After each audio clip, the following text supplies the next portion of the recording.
अपन शुरू कर दें? Yes, sir. Okay, good morning. Good morning. So this is day 3 and also Wednesday. In the United States, we call Wednesday a hump day.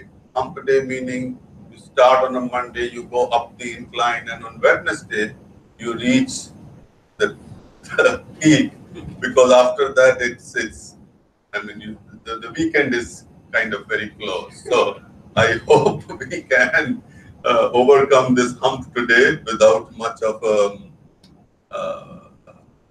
a problem. Okay, so today morning I was reading the newspapers and this came to my notice.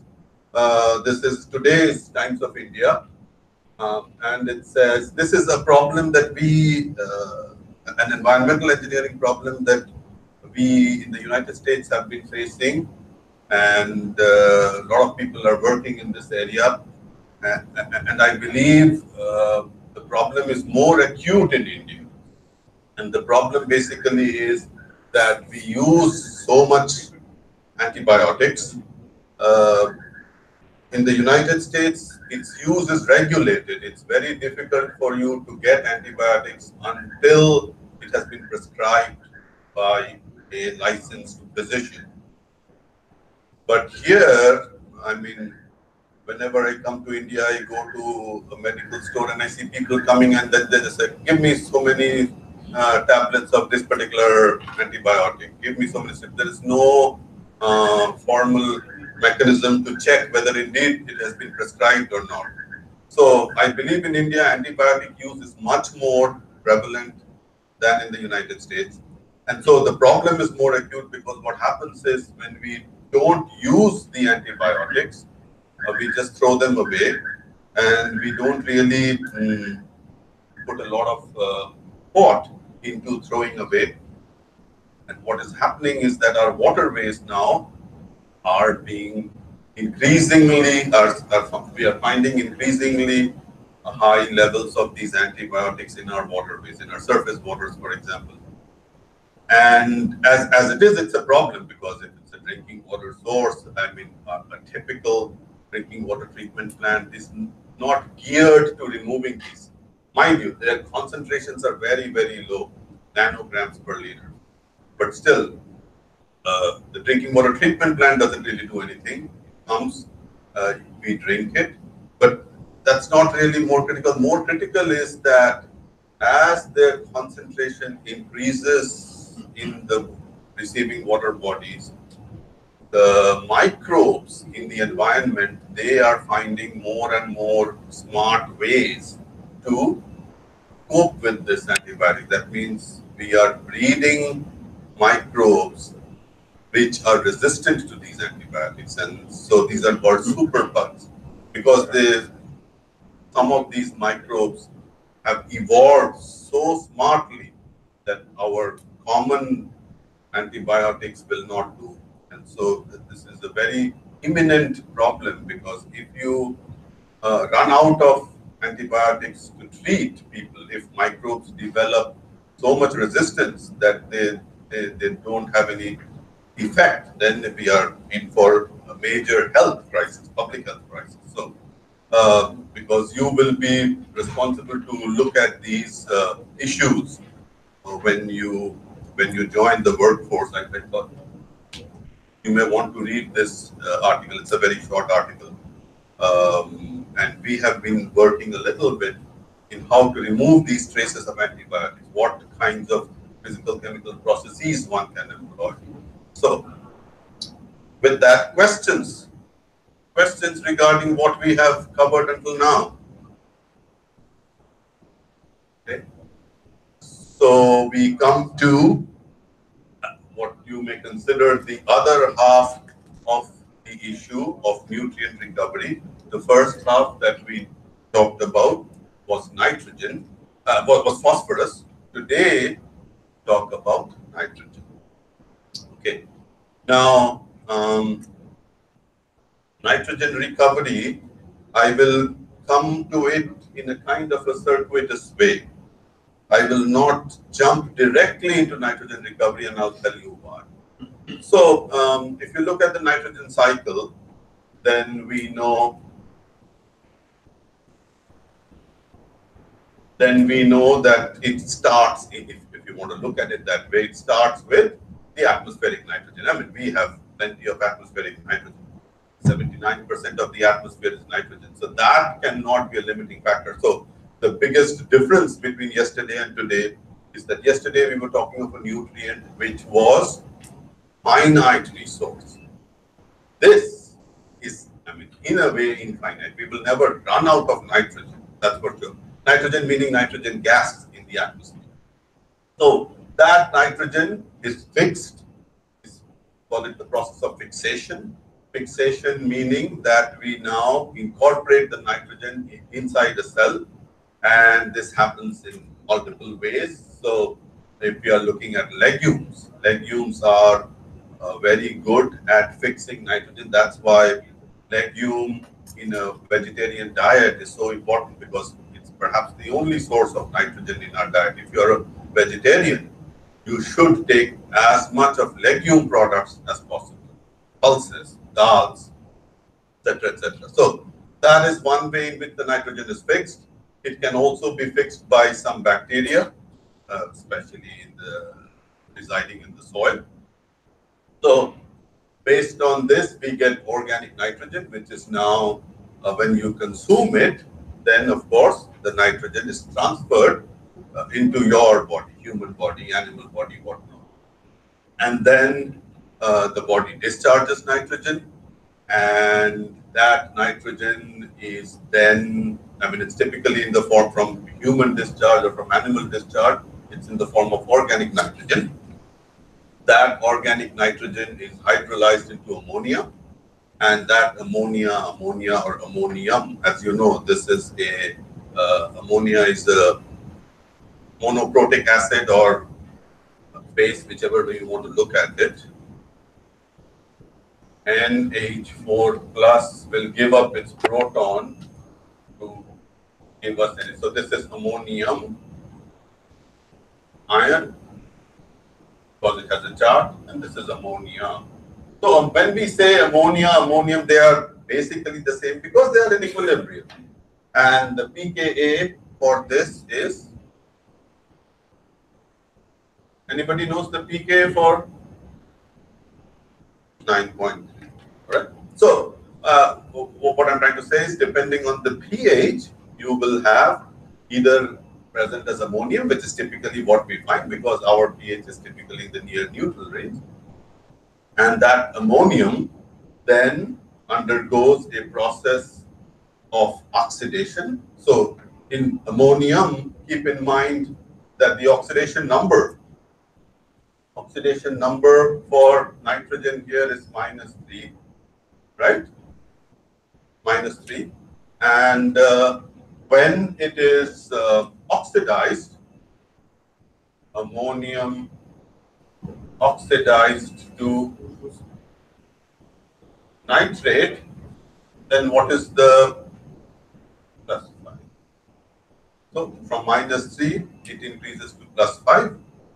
And then that nitrate, based on if it's a treatment plant, then we carry out a process where we remove the nitrogen in terms of denitrification by reducing. So nitrate then is reduced to nitrogen gas. I'm not writing a balance equation. We will get to that very soon.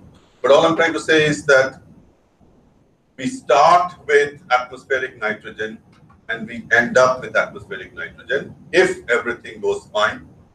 But keep in mind that the nitrogen use that we have, the demand for nitrogen that we have, that demand is not satisfied by just this process. We artificially make ammonia. And the way to do that is,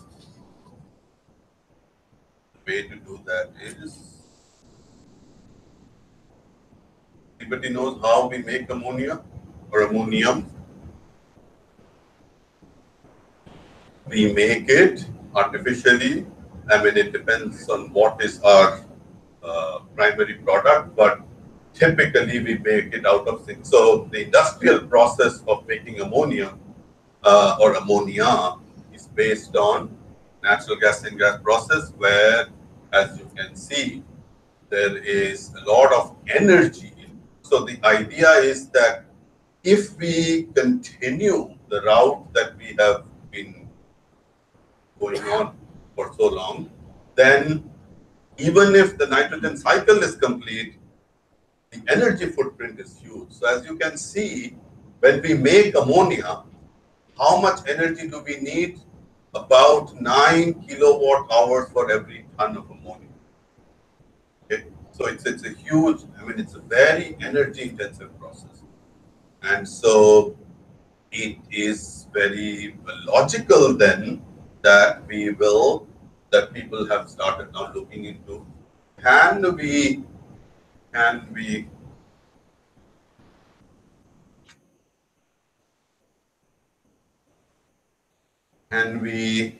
let's go back to the nitrogen cycle.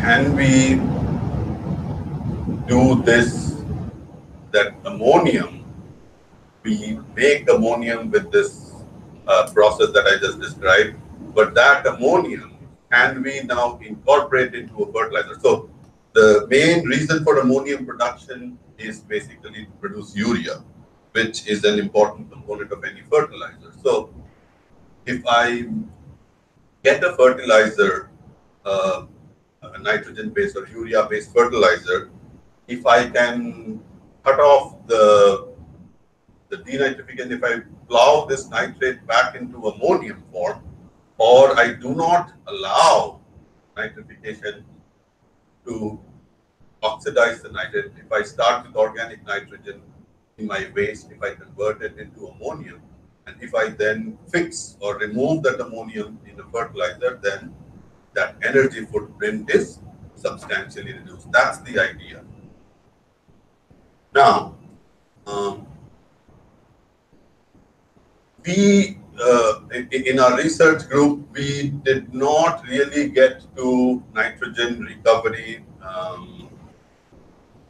directly. We started looking at some processes whereby we could get better denitrification, and that kind of led us into nitrogen recovery. So I would like to share with you our journey.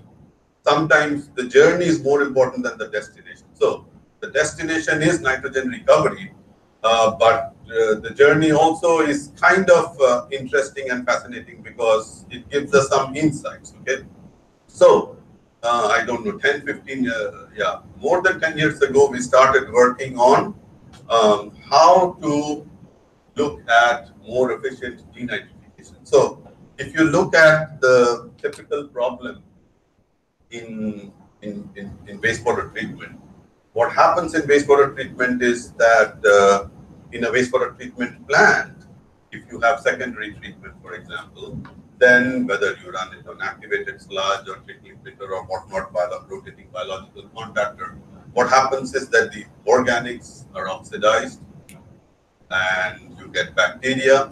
But because you are blowing so much air into the system, it's so highly oxidizing atmosphere, the ammonium also is oxidized. And so in about 90% of the treatment plants in the United States, which do not do tertiary treatment, which do only secondary treatment, the effluent does have high levels of nitrate.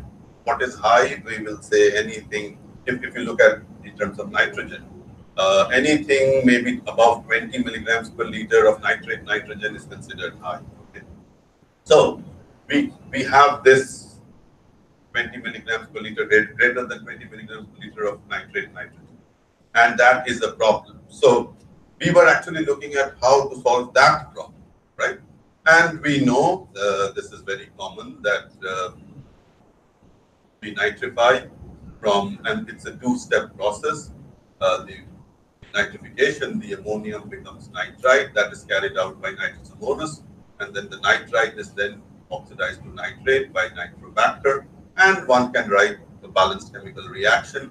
And in order to write the balanced chemical reaction, you need to know what we call the F sub S and F sub E. So what happens is there are two terms that we use all the time, fraction. So what's happening is that, as you can see here, this is an autotrophic process. So carbon dioxide or bicarbonate, whichever way you want to look at it, is being taken in as the carbon source, and overall process is ammonium to nitrate.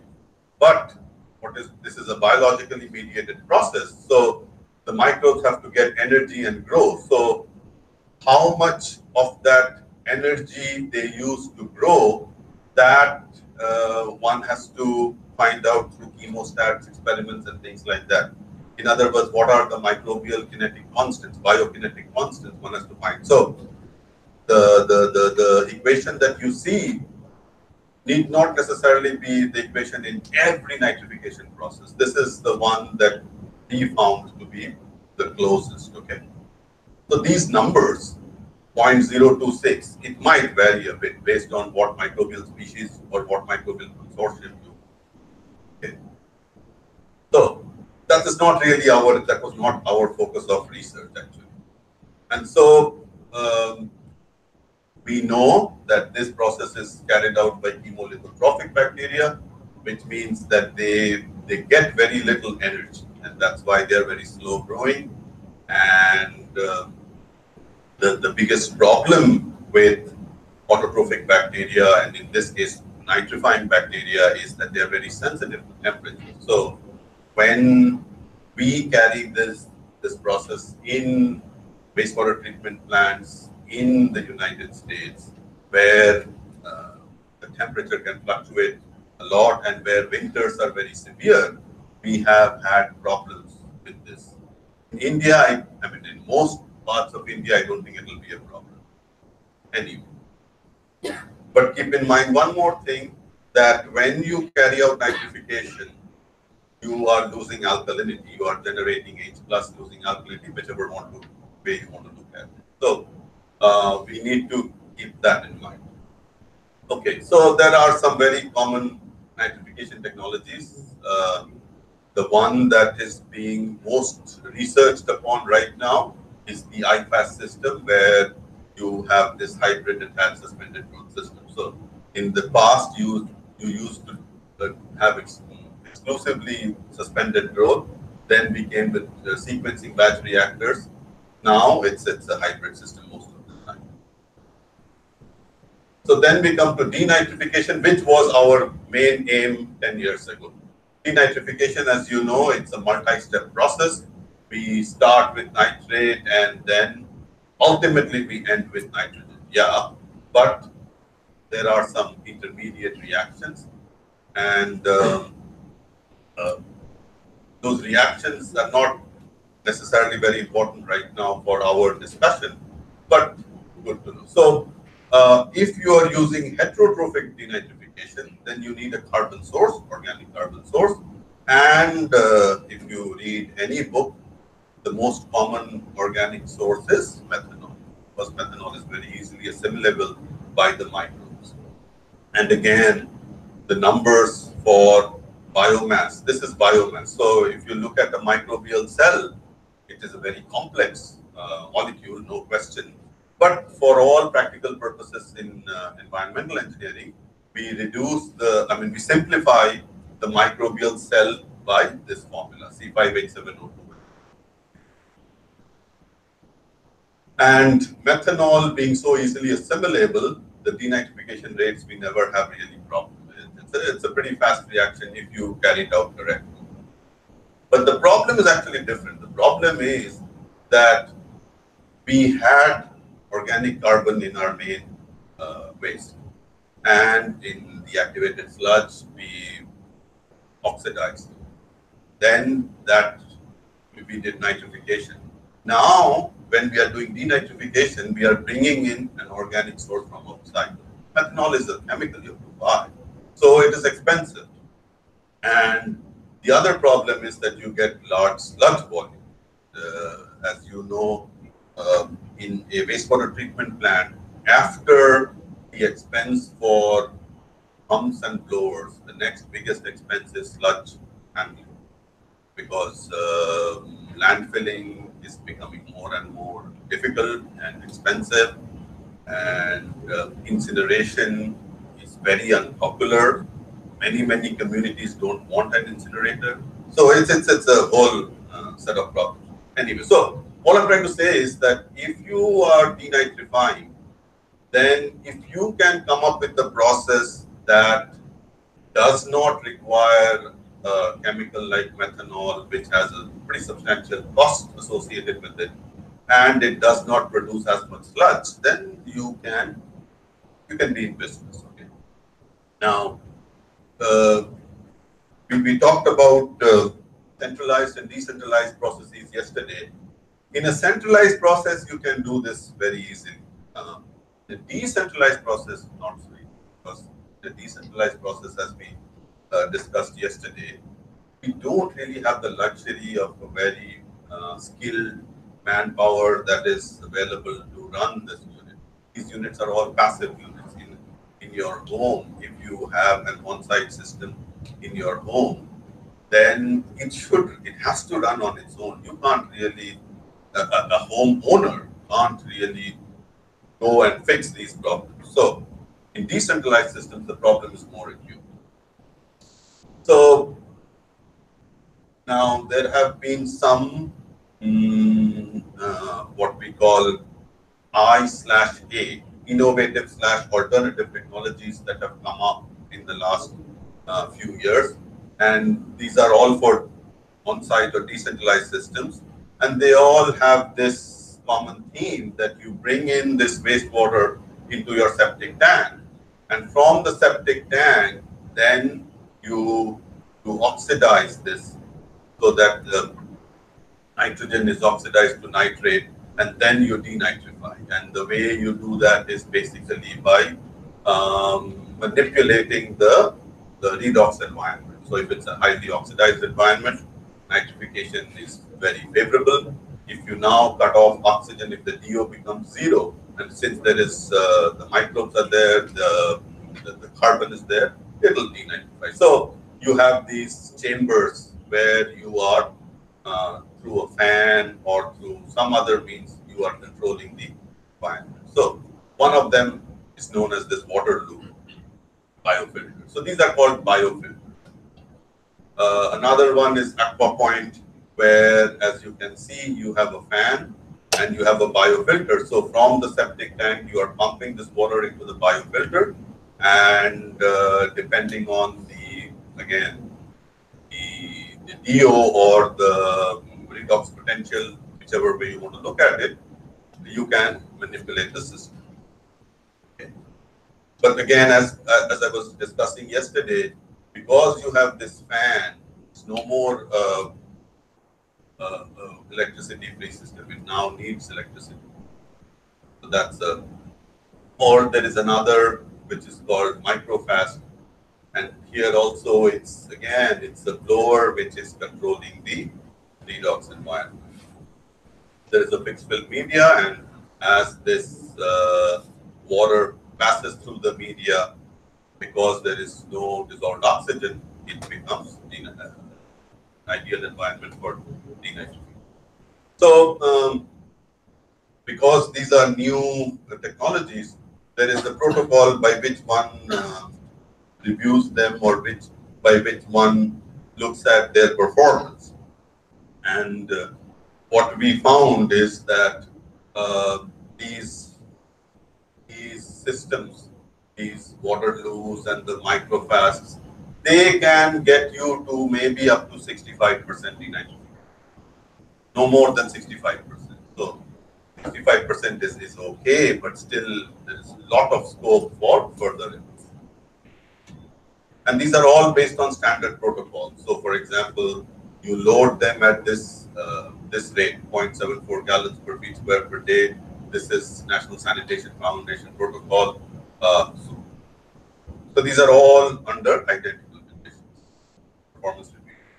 So how how we got into this is we said, well, how about using hydrogen as our electron donor?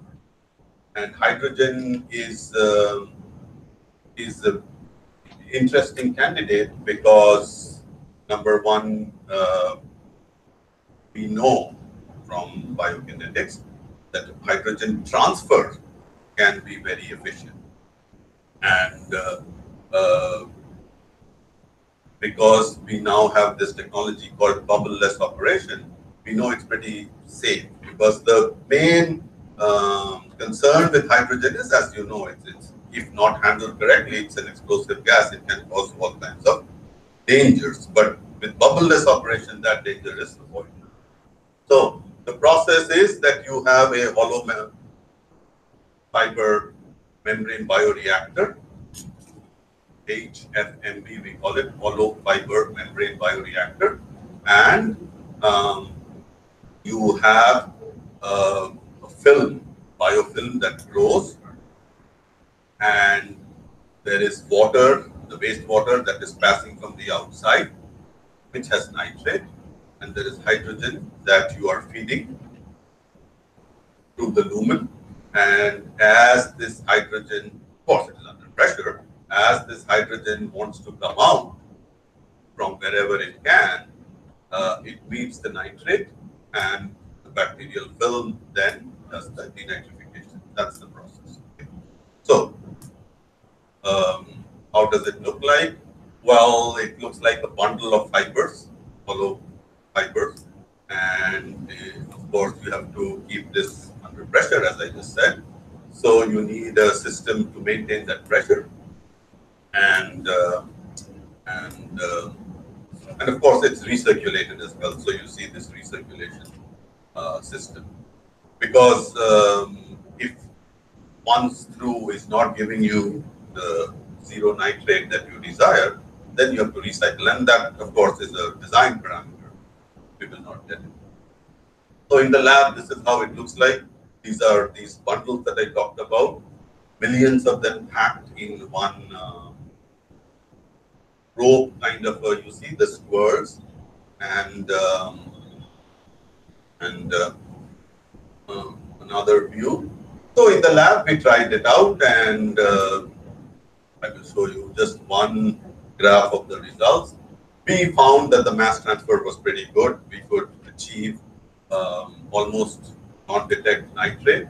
And whenever you do mass transfer experiments, you have to find some constant. So you run some experiments, and then you fit some standard models. And based on that, this is the model that we found to be the best. And so based on that, we could find out our KLA values. And this is one result. So nitrate coming in is about 60 nitrogen coming in is about 50-60 milligrams per liter, much higher than what you would get typically in a wastewater treatment plant. But we wanted to stress the system. But the nitrate coming out, you see, is always below 10. So that's a very good result.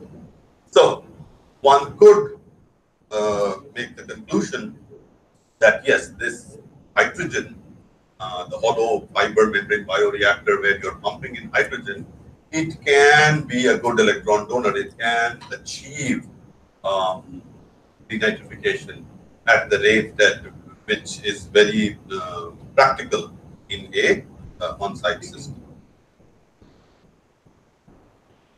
Now, besides hydrogen, we also looked at another electron donor, sulfur, elemental sulfur. So, elemental sulfur, we always say S0. And what happens with elemental sulfur is that, again, it's an autotrophic process. So, sulfur, as you can see, is oxidized to sulfate, nitrate is reduced to nitrogen. And of course, it's a biologically mediated reaction, so you get biomass. Biomass, of course, that's in any biological process. The thing to notice here is that this process generates a lot of acid, so you need a very high buffering system, very high alkalinity in your reactor. And question is, how do you maintain that um, alkalinity? Okay. So the way we envisioned this process is you have a wastewater that flows through a packed bed bioreactor, which has sulfur granules, and we wanted to have a solid phase buffer. Why a solid phase buffer? Because on-site systems, as you know, they do not run on a fixed cycle. They get some flow rate at certain times of the day, and at other times it's pretty much zero flow rate. And if the homeowner leaves the house or whatever, then it goes without any flow for many, many days together. So you want a passive process. If you want a passive process, then you have to come up with a solid phase buffer. So when you look at a solid phase buffer that can provide you the alkalinity, we looked at three possible sources, limestone, of course, being the most common alkalinity source, marble chips, and now it so happens that I live in a part of United States where shellfish industry is a major industry. So they grow, not grow, they mine a lot of shellfish. Okay, and within shellfish, as you know, if you are a shellfish, if you like shellfish, oysters are the most high priced. And so we have many, many oyster beds in our backyard. And so once you grow these oysters, and then when you scoop out the oyster, the shell is a waste material. And it is a big problem because um, they fish for the entire United States. So they bring in all these oysters, they shuck out the meat, and then the shells are in mounds. Mounds, you will see mound after mound as you walk along that shore, the fishing harbor shore. So it's a big problem, how to dispose it of. So we thought that, well, why not try to use this as a source of alkalinity for our sulfur bioreactor? Okay, so this is how it looks like in a lab. You get these sulfur, this is the sulfur lentils as we call them. This is a byproduct of the petroleum industry. So again, these are two waste materials. This sulfur is a byproduct of the petroleum industry, and they pretty much, at least for our lab purposes, they gave us free because they are also looking at into ways to which they can this thing can be utilized. So that's the sulfur, and then we have these solid phase buffer zones where we are putting either the marble chips. Here it is marble chips or limestone or crushed oyster shells. Okay, and then we run this column, and idea is that once you seed this column, I mean, any biological reactor, if you have worked with biological reactors, you need a seed material. So the seed material for us was the microbial sludge from a plant nearby that does denitrification. So you seed it, and then you allow for this biofilm to kind of attach to the sulfur, and typically after a couple of weeks or so, you start getting denitrification. So pretty much the same. This is uh, as you can see here, the earlier one was marble chips. This one is limestone, and this one is oyster shells. Okay. So three, you can say, parallel electron alkalinity providers.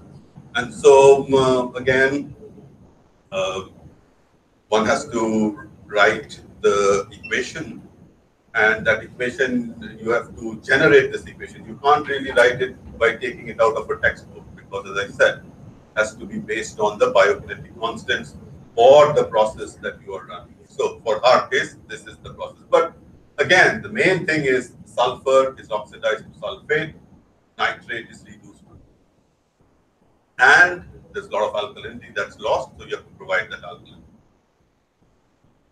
So the advantages in this case are that The autotrophic sulfur system, it produces less N2O. N2O, as you know, is a greenhouse gas. And if you run a denitrification system with heterotrophs, then the possibility or the probability of N2O is higher. Now, of course, it's still a trace gas, but nevertheless. And this is a very slow process. Slow means in terms of energetics, the delta G or the energy that the bacteria get is a very low amount. That's why the biomass produced is also very low. And that is very good because keep in mind, we have a column reactor and the biomass is growing in the reactor. So you want that growth rate to be as low as possible. And the best part of it is that this process, it doesn't care what the DO or what the oxidation reduction potential is. Even if there is a good amount of DO in the system, this process works. Whereas heterotrophic process, as you know, moment you get some dissolved oxygen, it will shut off. Okay. So we make some pilot scale reactors and we then take them to a test site. So this is the sulfur lentils that I talked about. This is the test site. And then you run this for days together, months together, and then you finally look at the results. So when we started the system, it was pretty cold. And when we were ready to take samples, what do we get? This is what we get. So in this country, this is unimaginable. But as you can see, that was the day when we had a major snowstorm. So much so that we couldn't even find our pilot scale reactor. As you can see, this is a blanket so thick that only those units that are much, much higher can be seen. But anyway, these are some of the challenges whenever you do research in the outdoor environment. These are things you cannot avoid. And that's where the charm of research is. I mean, on that very day, we were scratching our hair out. But looking back in retrospect, these are some very memorable experiences. Anyway, so then you look at the performance. And so what we see is that I would like you to pay attention to the oyster shell effluent and the oyster shell effluent. And so this is a test site, as I said. So in this test site, what happens is that this is an Air Force base. And there are these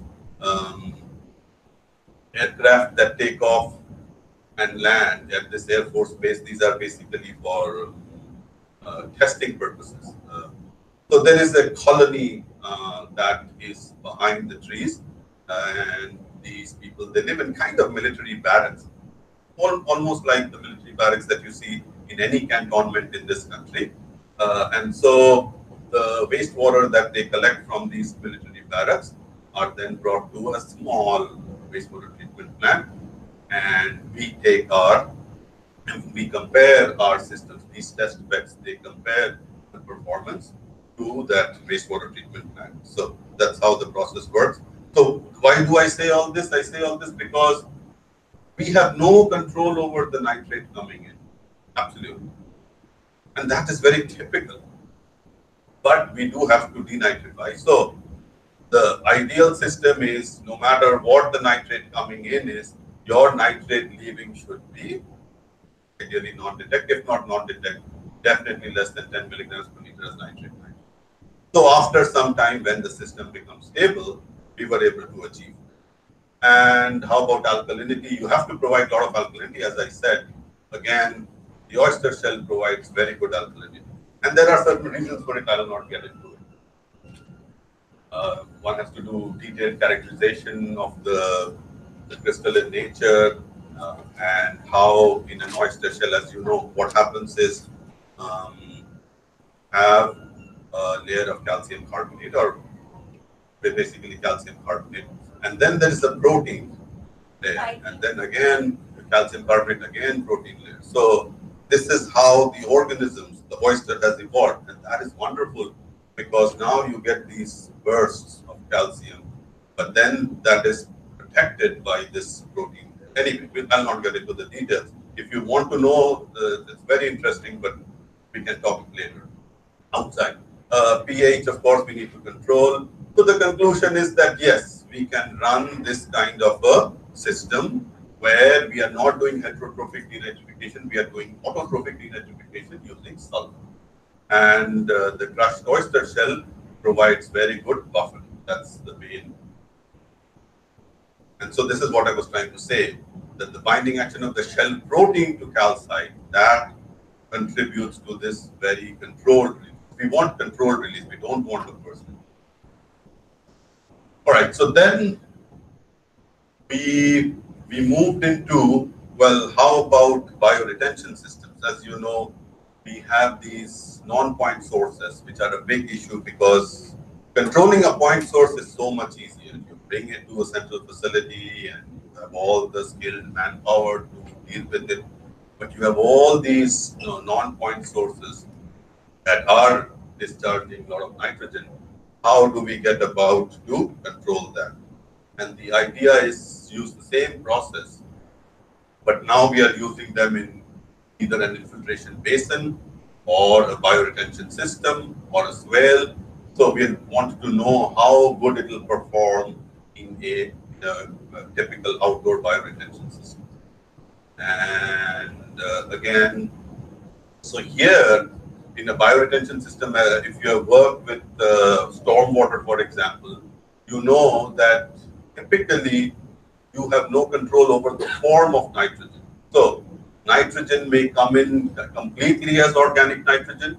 It may come in as some distribution between organic and ammonia, or it may come in as some distribution between organic nitrogen, ammonia, ammonium, and nitrate. So it all depends on what is the upstream upstream environment. So one has to put that into consideration, take that into consideration. And so what we did was we have a nitrification layer in case it's needed for the nitrification layer. And so for nitrification, it's a very straightforward process. So it's a sand layer which we seed with the nitrifying bacteria, and typically the oxygen that diffuses from the topsoil is good enough. Denitrification, we tried out both heterotrophs. For heterotrophs, we used wood chips, and for autotroph, we used sulfur. And you do these experiments, and I will not get into it because this is not really what our main interest is. All this. So when you look at stormwater, you get decent performance. That's all that I'm like. Then we went to a dairy farm which is very close to. So my campus is somewhere here. So this is Massachusetts. This is northeastern United States. This is the Atlantic, of course. This is the small state of Rhode Island. This is the state of Connecticut. This is New Hampshire. So my campus is somewhere here. So about 40-45 miles from our campus, there is a dairy farm. And in that dairy farm, as you know, lots and lots of cattle.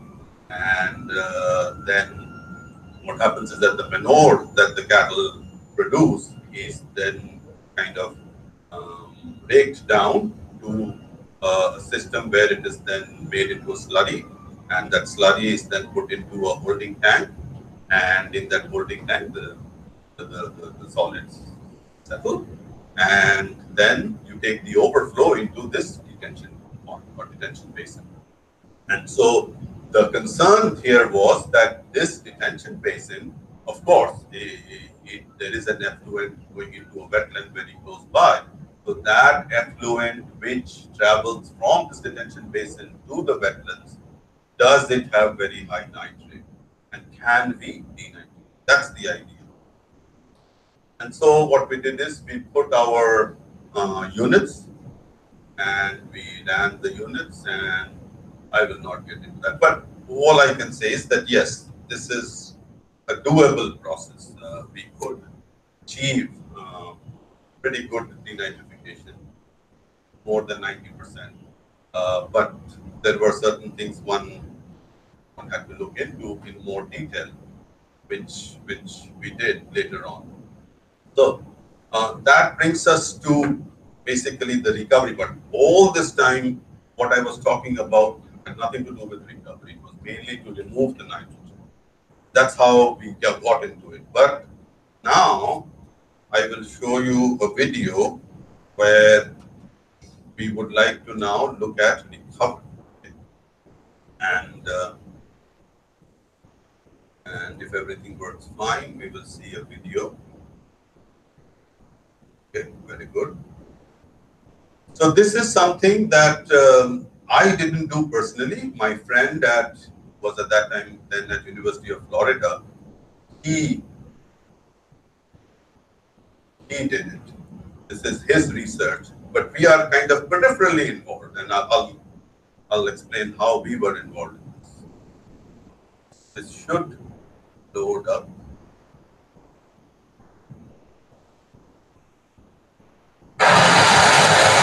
This is the Swamp, a football stadium that seats upwards of 90,000 fans when the University of Florida Gators host a home game.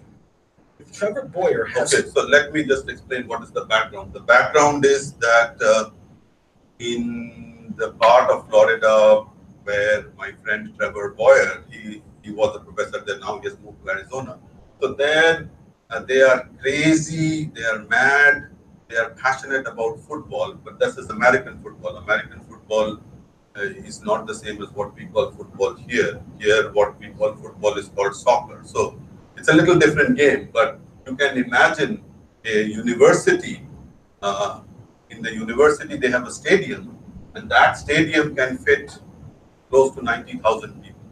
They are that much passionate. Okay? If you look at soccer, for example, there are only a few stadiums in the world that can hold 90,000 people. Okay, so that's the background. All right, so let's go back to This way, this field and all the people attending the games will be part of a massive science experiment in sustainability. Here are two facts. One, urine is nutrient-rich, containing high concentrations of nitrogen as well as phosphorus and potassium. Two, 90,000 people produce a lot of urine. You can collect enough nitrogen over those 7 home football games to meet the nutrient requirements for that field for the growing season. Boyer's idea is that instead of streaming the urine to a wastewater facility, collect the pee in giant vats at the stadium and then use it to fertilize the field. So collect urine in the storage tank. Then what you want is for it to sit for a period, probably on the order of several weeks. That allows the urine to change chemistry, and it's an important change in chemistry where nitrogen goes from urea, which is what's excreted from our metabolism, and it gets transformed into ammonia. And ammonia, says Boyer, is a powerful fertilizer. But separating the urine from the rest of the waste is easier said than done. This is where the urine lab comes in.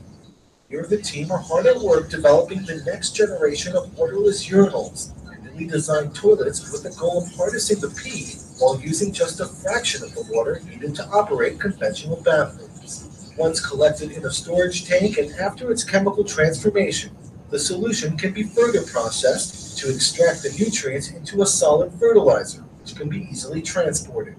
Boyer is confident that his team can figure out the science. He says the biggest problem is getting people over the ick factor. We know that cans should get recycled.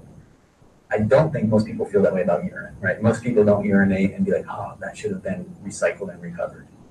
But in my sort of vision of maybe a slightly skewed world, that's what I want people to think about every time they urinate. Like, wow, those are nutrients that could have been saved and reused. If all goes as planned, this grass will soon be greener in more ways than one.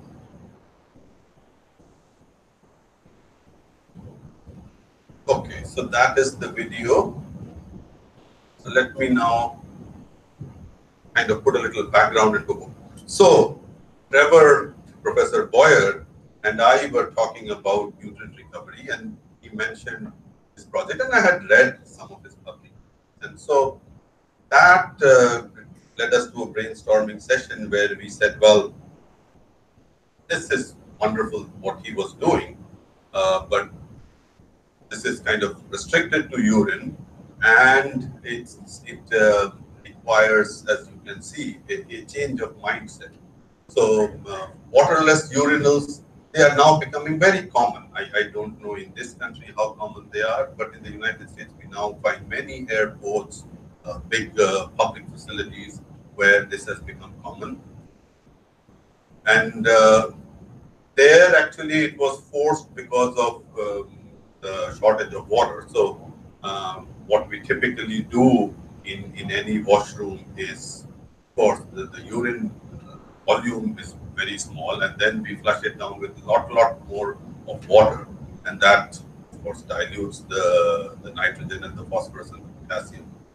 So waterless urinals, of course, if I don't need the water, then it is I mean, operationally it's so much more easy. So that is how they started. When we started with waterless urinals, it was not necessarily to cover nitrogen. It was more mainly because it was much easier to operate them. So this is where Trevor is coming into. So you collect the urine, and as you know, when we secrete nitrogen in urine, it is present as urea, and so it takes a certain amount of time. You may say about at least 7 days, 7 to 15 days, for the enzyme to hydrolyze this urea into ammonia. So one thing we could do is, why wait 7 to 10 days? We can fasten that process. We can because now if we have control, engineering control, then we can look into how to hasten that reaction. That is one thing. The other thing is, well, in this case, uh, once this hydrolysis takes place, then we have all the ingredients. We have the potassium, we have the nitrogen, we have the phosphorus, and so struvite or potassium struvite, it will start to precipitate, and that's what exactly Trevor was doing. So my thought was, why to restrict it to urine, number one, and number two, what happens is that in human waste, the nitrogen is much higher concentration wise, mass wise than phosphorus. So in a situation like this, what will happen is that you will generate struvite. Only, I mean, the limiting nutrient in that case would be phosphorus. So once the phosphorus runs out, you will have excess of typically potassium and much more excess of nitrogen. That's just because of the way the composition is. So how to deal with situations where you have this excess nitrogen, and that is where I started to look into this. So um,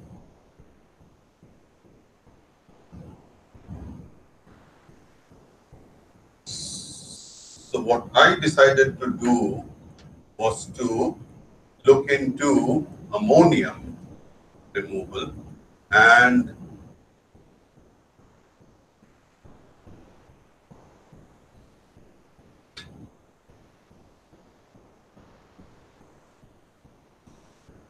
using, as I discussed the other day, using linoptilolite.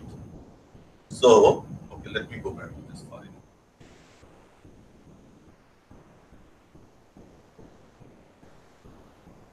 This is fine for the time being. So, the idea that we started to pursue is, let us separate nitrogen and phosphorus. Separate because that way we can have better control and better recovery. And of course, the end product could very well be potassium struvite or magnesium ammonium phosphate, regular struvite. But if we look at nitrogen removal and phosphorus removal in two different reactors, then at the end it's up to us how to manipulate the. So our thought was, try to remove ammonium using a zeolite, and this zeolite is called linoptilolite. And as you know, zeolites, they are inorganic ion exchangers. And what happens is that these are luminosilicates, and in the luminosilicates, we get what is known as, and I'll write it down, isomorphous substitution.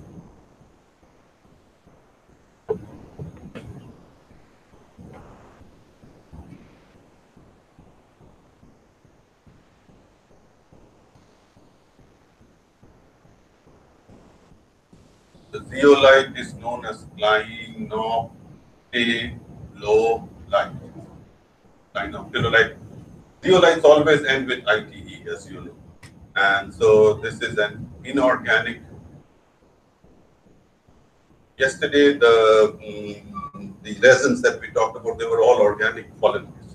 And this is an inorganic ion exchanger.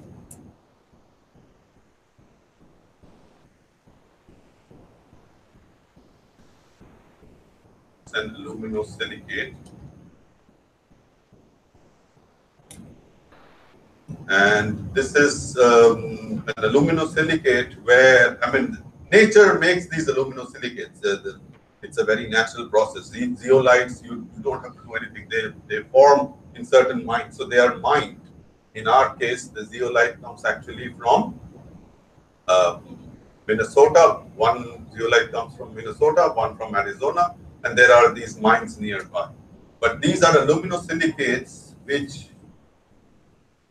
have undergone isomorphous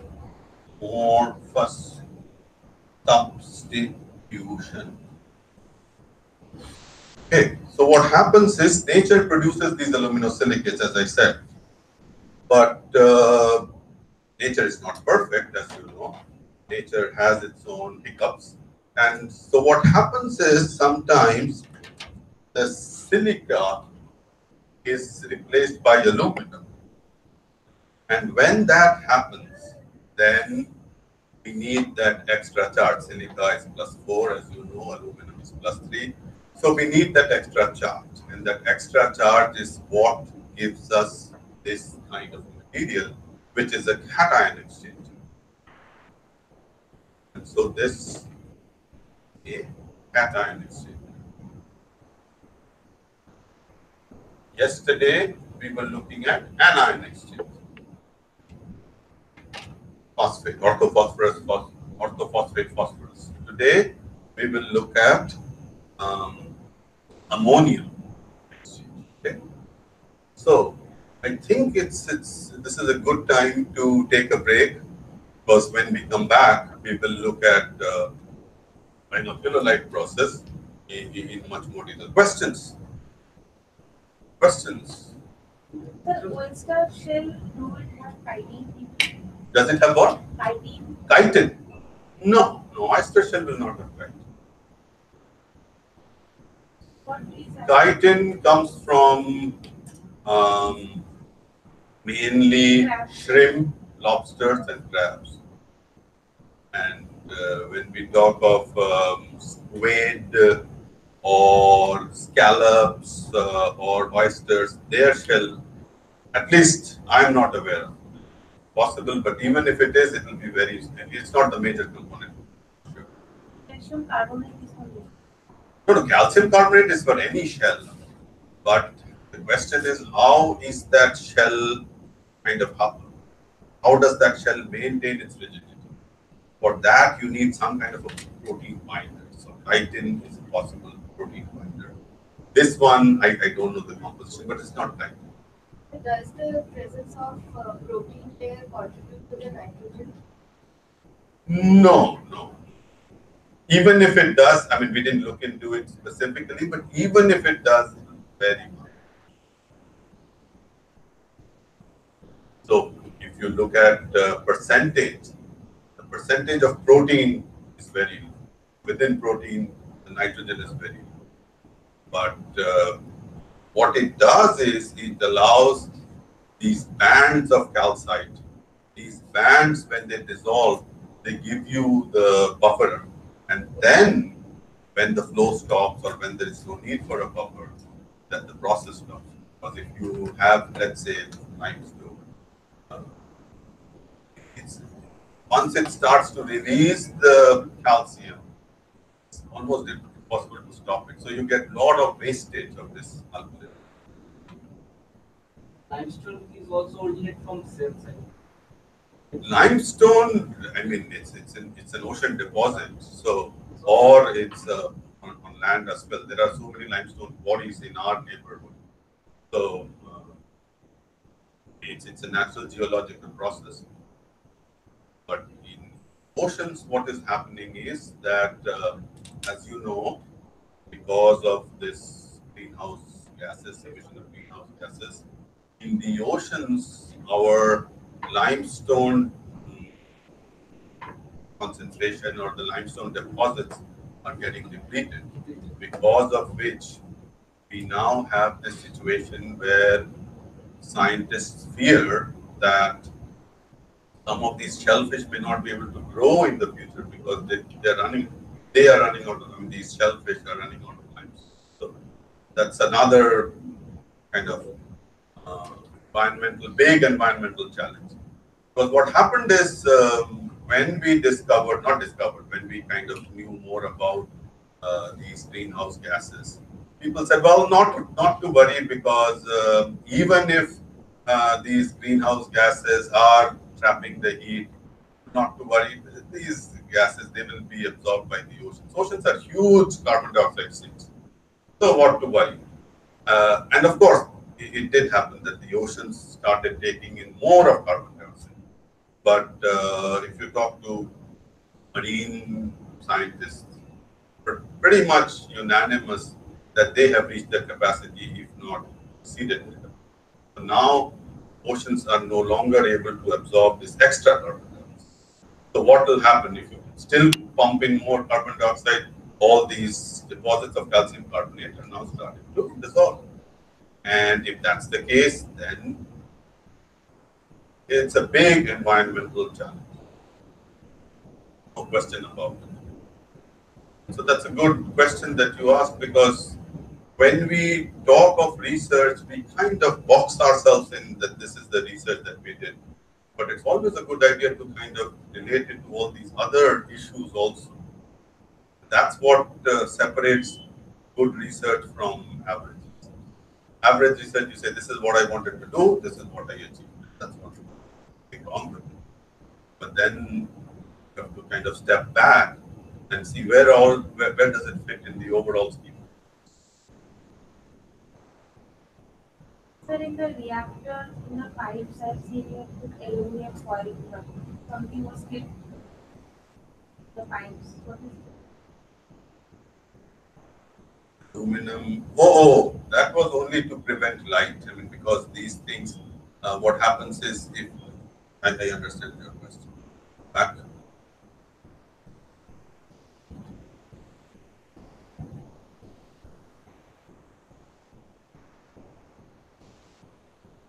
Meaning the hydrogen here. So these aluminum foils are to prevent sunlight from, or the light from getting in, because we know that if microbes start growing, I mean the undesirable microbes, then it will compromise them. Try to shield your hollow fiber membrane bioreactor from algal growth or undesirable. So, what is the optimum temperature? This is the ambient temperature. We don't do any temperature control. I mean, it's in a lab, so our labs are pretty much at 23 plus minus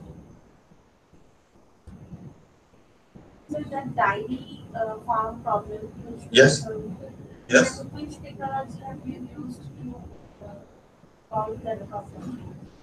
This is two, one being, this is denitrification, one being sulfur and the other being wood chips. So come to that.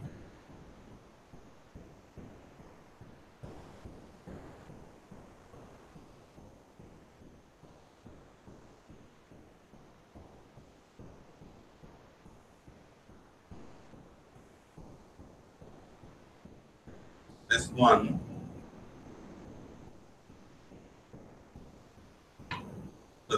In these, we either have wood chips as a heterotrophic electron donor or sulfur zero. Inside the pond, you have filled this wood chip. Say that again. Inside the pond, you have placed the wood chips, or you have sent it to a reactor. This is the pond. So from the pond, this pipe brings us this pond water, and of course, we we have a reservoir which you cannot see on the other side. On the other side of this, from that reservoir, we are pumping into the system because we want to run at different flow rates and all that. The idea is that if everything works out fine, then we will place these units at the exit of the pond where before it reaches the wetland so that it can.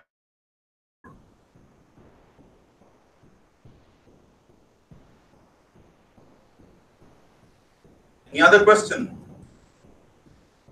Very good. So we will return at what time? What time? Today is day 3, 11:30. Okay. We will come back at 11:30, 11:20 or 11:35. Let's see. Already. Thank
Questions?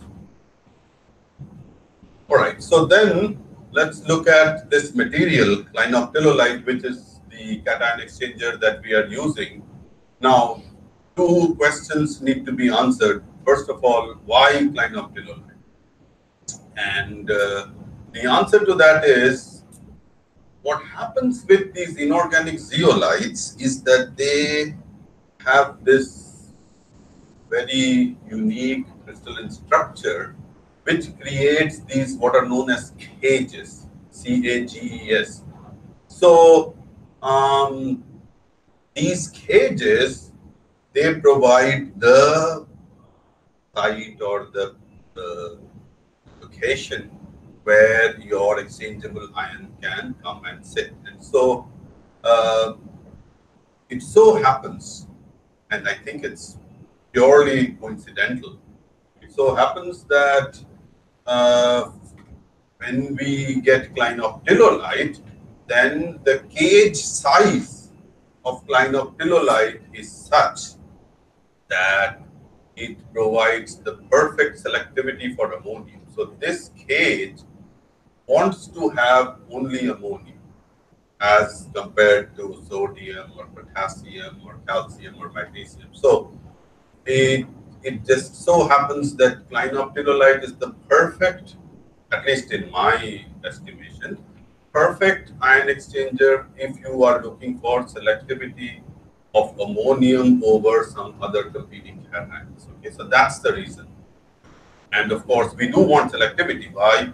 Because in our wastewater, we will have ammonium, we will also have sodium, we may have calcium, we may have magnesium. So we have to come up with an exchanger which provides selectivity for ammonium over these competing cations. Now, yes, This is provides some. This space provides substitution of this element. which element? These cages. Huh? It is space where it feeds the element means it behaves like a sieve, Behaves like a sieve, yes. and it is substitute. Substitute meaning the counter ion substitute. Yes, yes. And this is also electrostatic interaction. I mean, Of course, of course. That electrostatic interaction is there because what is the exchange that is happening? The exchange that is happening can be written as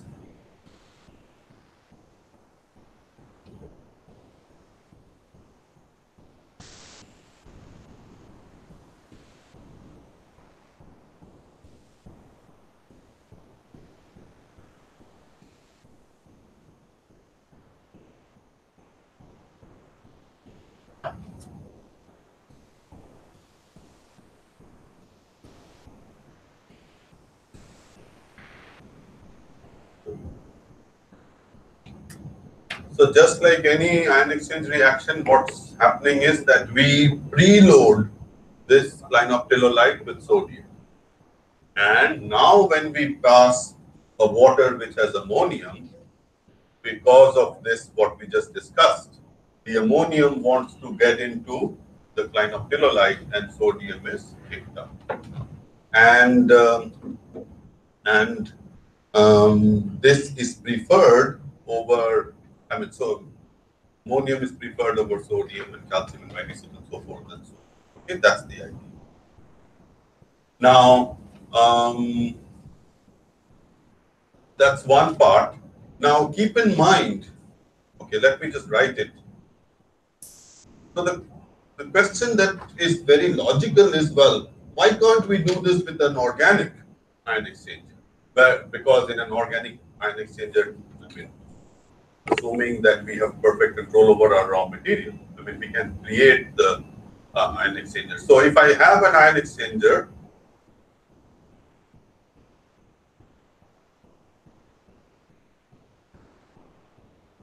let me write in terms of calcium. I will write both actually.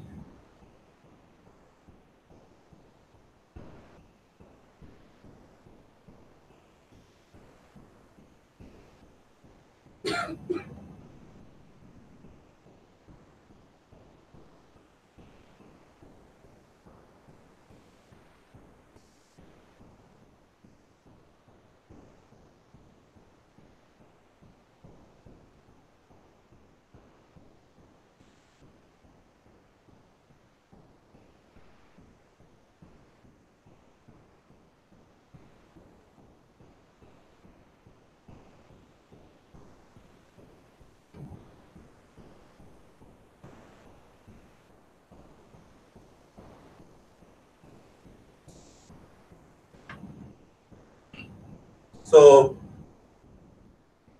what I have written is, if I suppose that I have an organic ion exchanger, it is preloaded with sodium, and we bring in now ammonium, and this ammonium will substitute the sodium.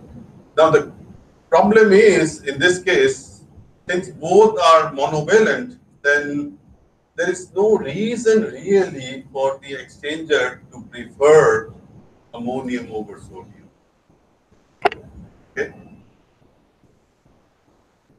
So number one, we have a problem in the sense that even for monovalent ion exchange, getting the selectivity is very difficult.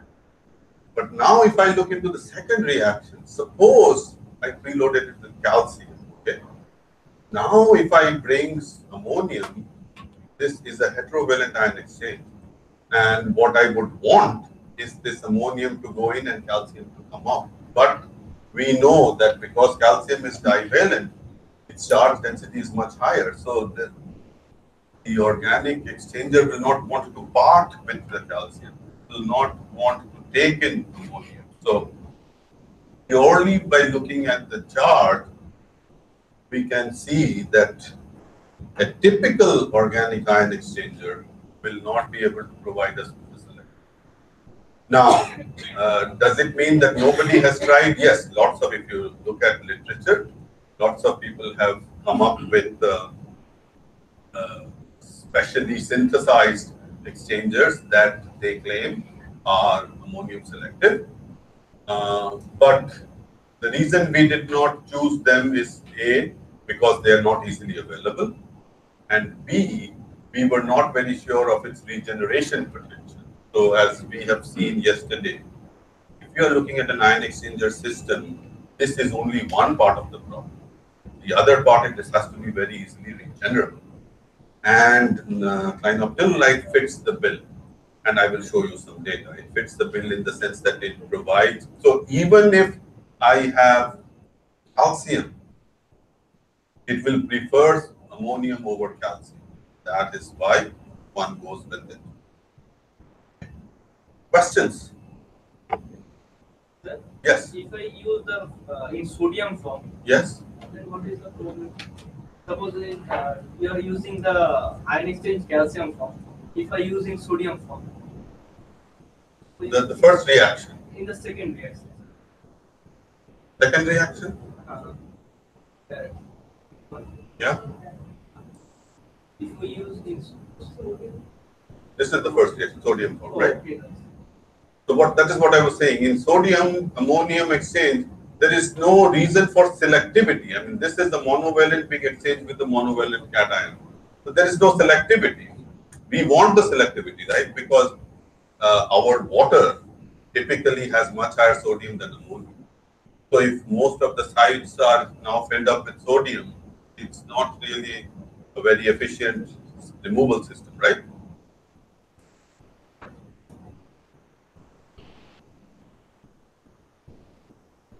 So when you get into these kinds of research, you will have to look at your raw material. And in this case, we got raw material from two sources. The first one, and these are trade names, ZK or ZK406H. And as I said, this is from Minnesota. This is the St. Cloud, Minnesota. And you can get an empirical formula. It's not really very, very helpful, though good to know the composition. So you find out the composition, and then you have to basically start running your experiments. Now, in the case of zeolites, it so happens that if you straight away take this material and start running experiments, you may have a little bit of an issue. That means you have to prepare the material. And I'll get to that preparation of the material a little later. So this is how it looks like as it comes in from the vendor. This is what is known as calcium clinoptilolite. So they don't do anything. They just mine it and straight away so in nature, it is preloaded with calcium. Why, how, I don't know the answer. Or we can get sodium clinoptilolite, which is perhaps what is more favored for us, and it has this trade name Z or ZS403H. Okay, so these are the two primary, the main two clinoptilolite sources that we work.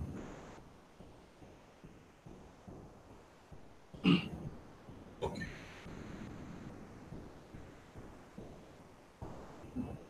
So then you start doing all these experiments that we talked about. And you look at equilibrium, you look at selectivity, you look at regenerability. These are the three things. So for equilibrium, I'll show you my students' report. That is on page 134. Page 134.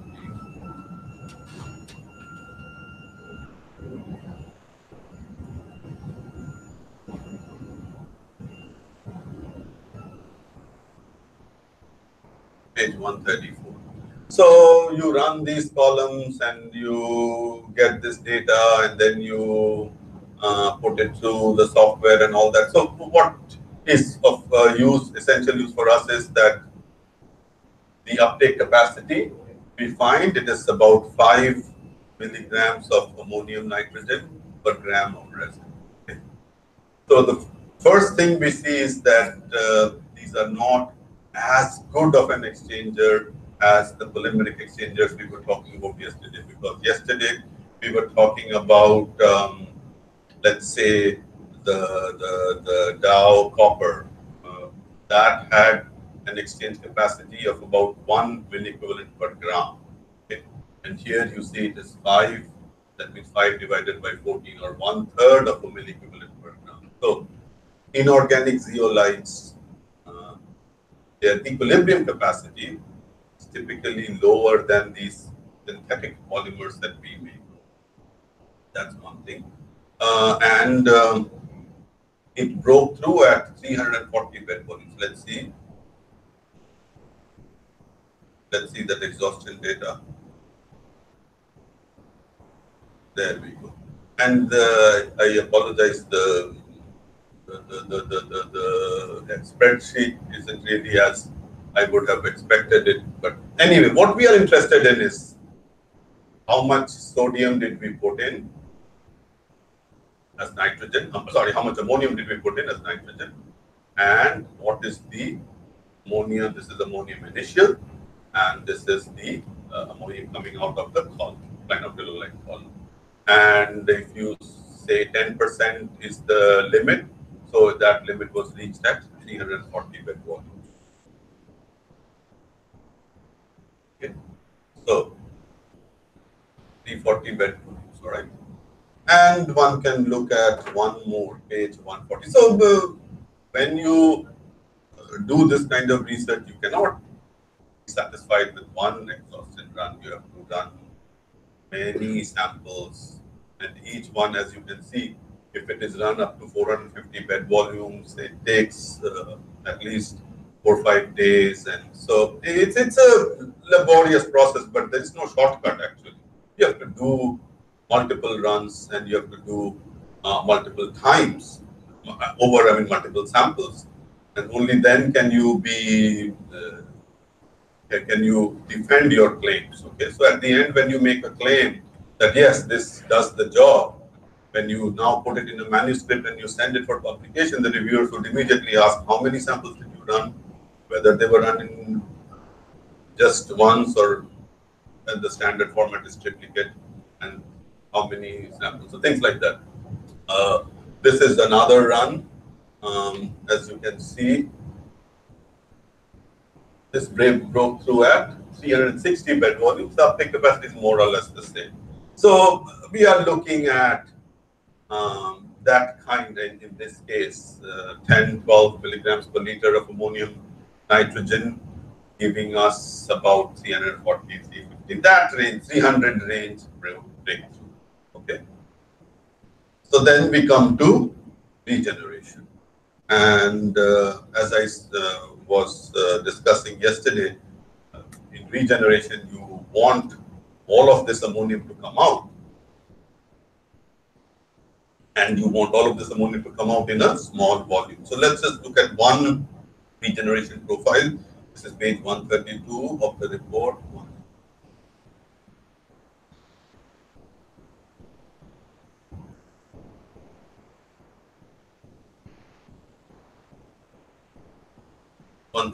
There we go. So this is one regeneration where what you immediately see is what we were discussing yesterday.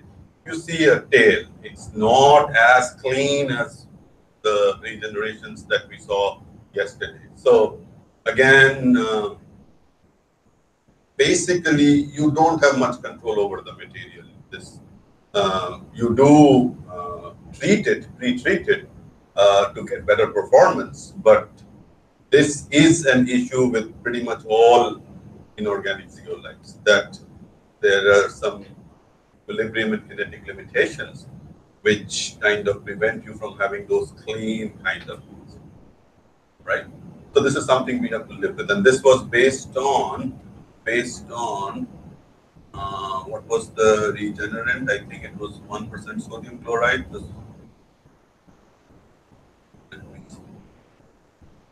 I think 1% sodium chloride plus a little bit of sodium hydroxide. Should have that somewhere. Okay, let me find it first. This is something so important that we need to know the regeneration, chemical regeneration, zeolite, resin, regeneration of with 25.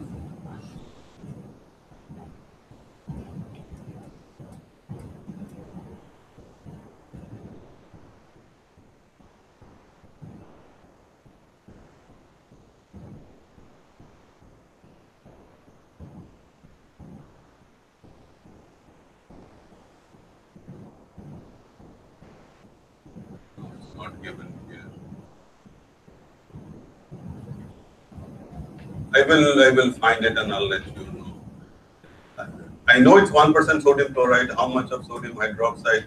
It's not much. I also know that I don't know the exact value. I'll find it out. I'll let you know after lunch.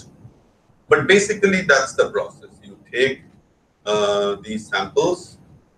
We heat treat them because we have seen in literature that heat treatment opens up, as they call it. The word that is used often is opening up the sites. That means these sites may have certain steric hindrances, may have certain impurities which are coating it.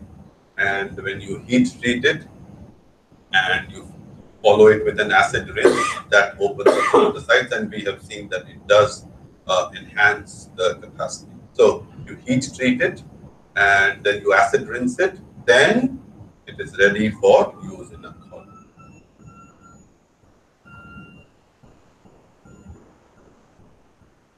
Okay, so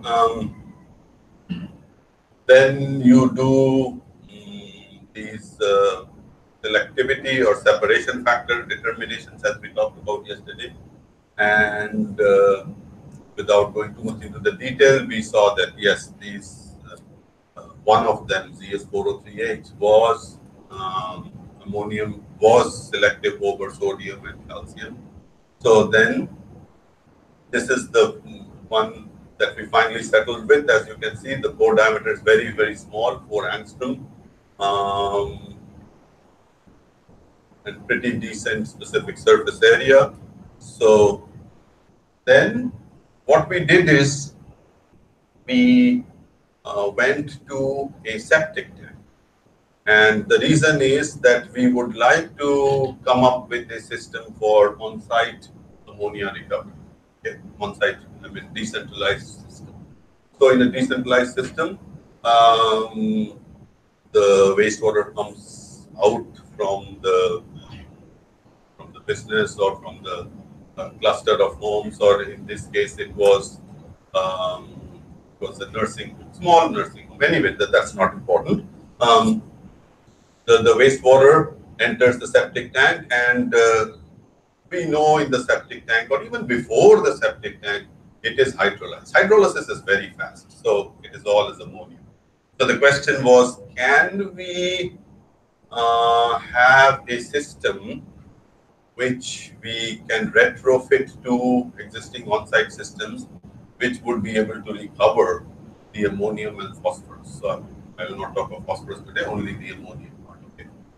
So what we find is that when we put it in a cartridge form inside the septic tank, then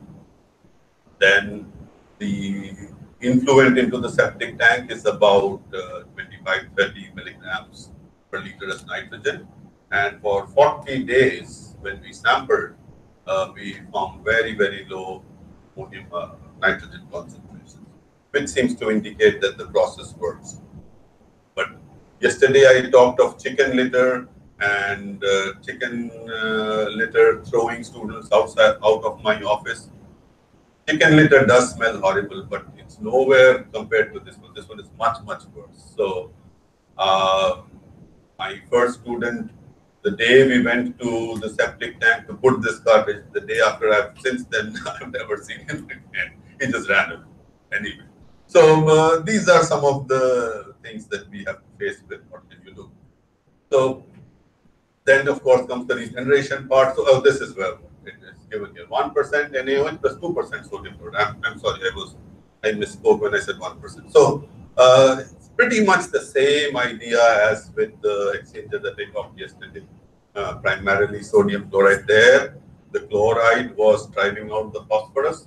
Here, the sodium is driving out the ammonium. That's the idea. Okay. This is, I don't know how septic tanks are, what is their configuration here.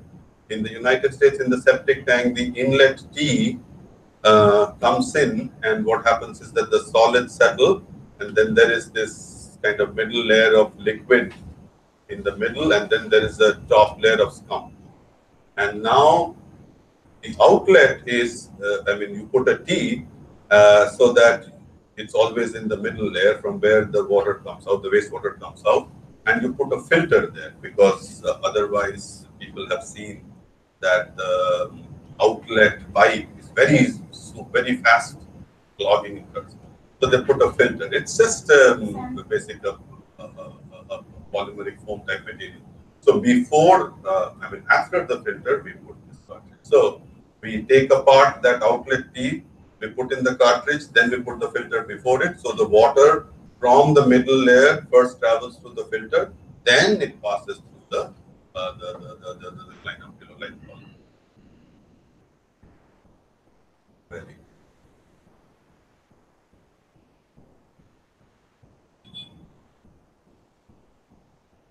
So, as I said, this combined ammonium and phosphorus. So the idea then is that at the end of it all, you have a stream which is ammonium rich from the regeneration of linopyrrolite. Then you have a stream which is phosphorus rich from the regeneration of the polymeric ligand exchanger, into which you have impregnated granular metal oxides. And now you mix these two, so you do have the ammonium and you do have the phosphorus. And if you want to precipitate struvite, that was our focus here, then you have to bring in the magnesium salt. And once you start bringing in the magnesium salt, it's a very rapid precipitation reaction, crystallization reaction, and you form the struvite. And the question, as I was mentioning yesterday, the question is how pure is it? So what you have to do is you take this and you run characterization studies on it. So this is our kind of fertilizer that we generate, and we compare it with a Fisher standard, which is 99.9% pure struvite. Okay? And then you see, well, how different are these? So that's the standard way to see what impurities if you have to have different. And then you look at, you do EDS. How many of you have done an EDS in your lab? Okay. So you know what EDS is. At the end of it, you get these compositions. And what you see here is that, well, if it's the standard, Fisher standard, it should have, the TrueBite should have about 66% of oxygen. Ours is little less. Should have 13% phosphorus. Ours is a little less. It should have 10% magnesium. Ours is much more magnesium. And the most discouraging, perhaps, is that it should have 10% or 10.76% of nitrogen. Ours has only 4%. So why? And the answer is, well, it's an artifact, experimental artifact, because what happens is, as you know, for those of you who have done EDS, when you take your sample for EDS, it has to be absolutely dry. How do you dry it? You pretty much put it in an oven for, I mean, we do it for 12 at 103. So what we suspected was happening is that in that process of drying, we are losing some of this, which is very logical also. Right? But there's no kind of way out of it. So EDS results are not very reliable. No, EDS, which reason you are selecting that also. Of course, that is very correct. That is very correct. I mean, you take your sample and where do you zone in or zoom in, and it varies from location to location, even within that small sample. That is very correct. But XPS will not tell me the elemental composition like this. Atomic percentage. It gives atomic percentage in XPS. Yes, but XPS also has that kind of the same problem, that you cannot take a very wet sample into XPS. Because once you put in under this nitrogen, it will automatically remove if there are molecules. So, but we have done some more experiments where CHLS would have been much better, I guess. say that again. CHLS means you can guess how much N is there in your sample. CHLS, elemental analysis. Then from that you can better analyze how much nitrogen you have. But EDS that is I took different positions and some areas, means area spectrum, and I average it. Yes, that the software does it actually. Yeah. So I do it 3 or 4 times in different position and area, and I take it average.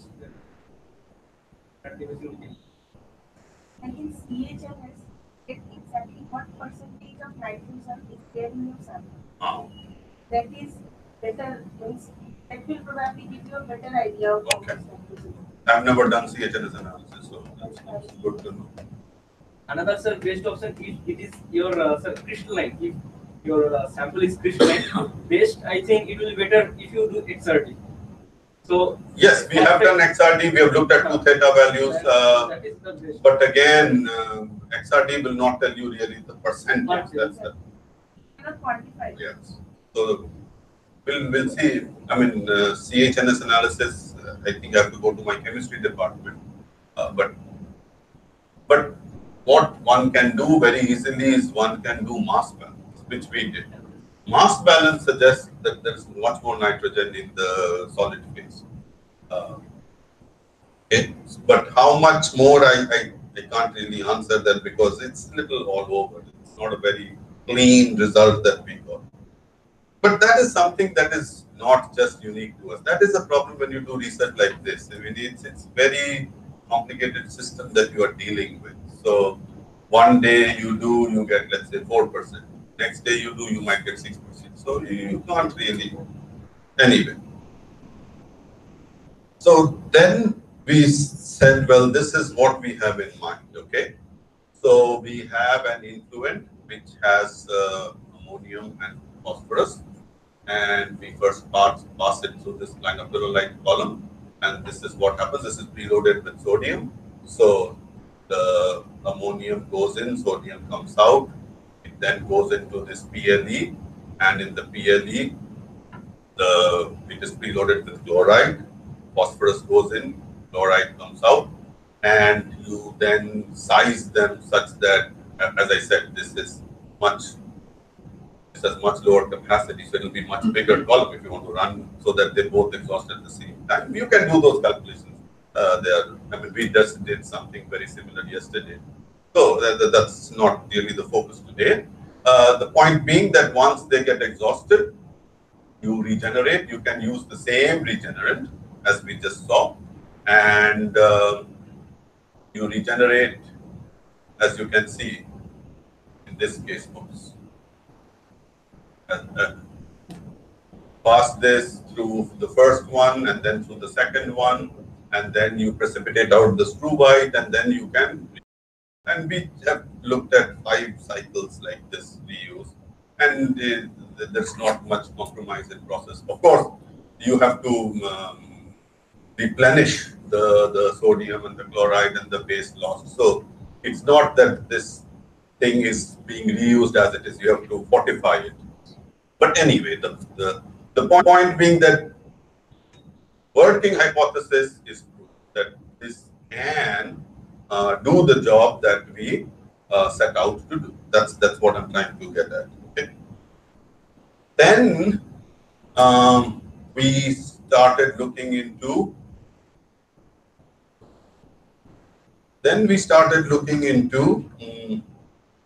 Something which I had not known until that time. This would be maybe 3-4 years ago. And the idea is, and I'll show you this video.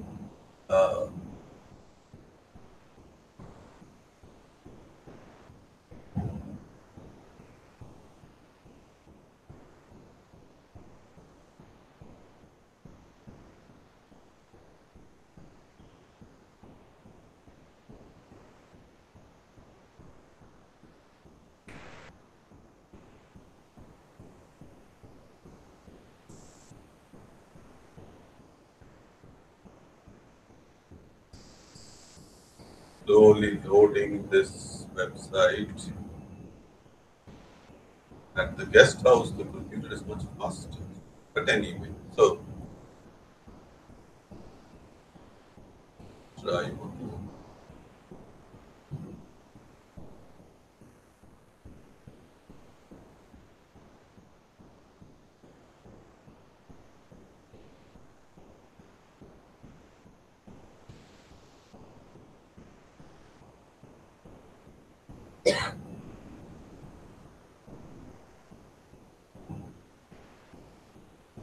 Did not load the video. Why so?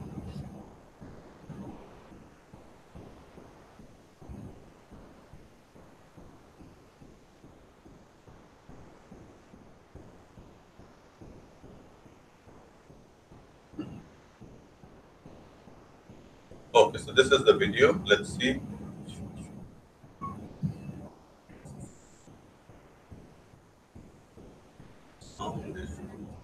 Some ensures that human waste have found a way to harness. So let's try to see if we can get a little higher sound. So, oh, this is way too high.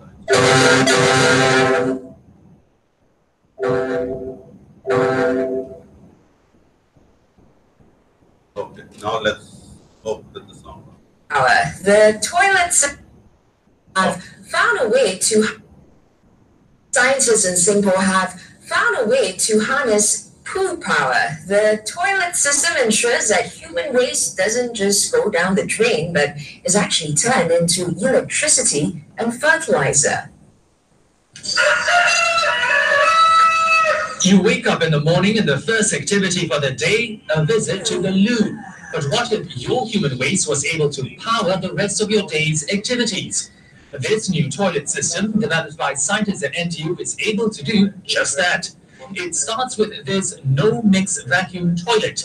The system has 2 chambers, which separate liquid and solid waste. And with one flush,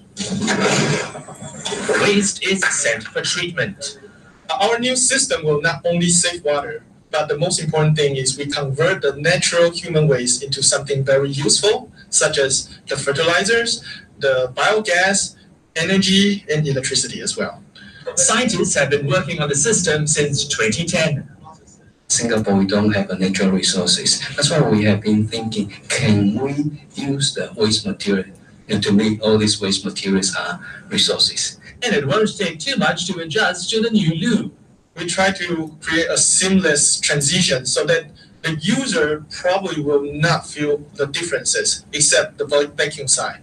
So the vacuum will create certain noise levels, and which is very similar to the vacuum system you use in the airplanes. But we believe we are trying hard from the technology side to lower these barriers. There are now plans to carry out a 6-month trial at NTU starting July. So you saw that now we can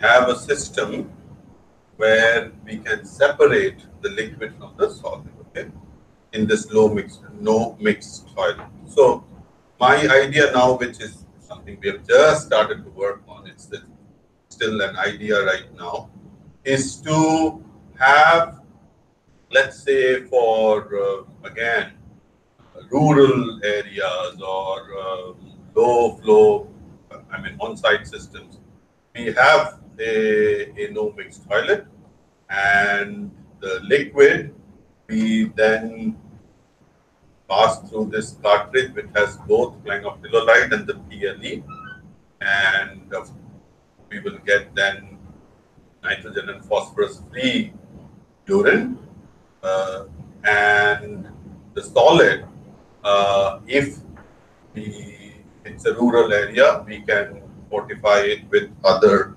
sources of manure like cattle manure. Just the same idea as gobar gas that you have. So we then take it to a digester, we get methane, which we, of course, in this scheme of things, we are not looking at electricity generation. It can just be used as a gobar gas, the regular cooking. And the effluent can be used as a soil amendment once it goes to a composter and it's kind of made pathogen free. And when this cartridge is exhausted, we bring in a regenerant, which is pretty much seawater. And of course, it does have a little bit of sodium hydroxide also, but mainly seawater. And as it strips out the ammonium and phosphorus, we do need a source of magnesium.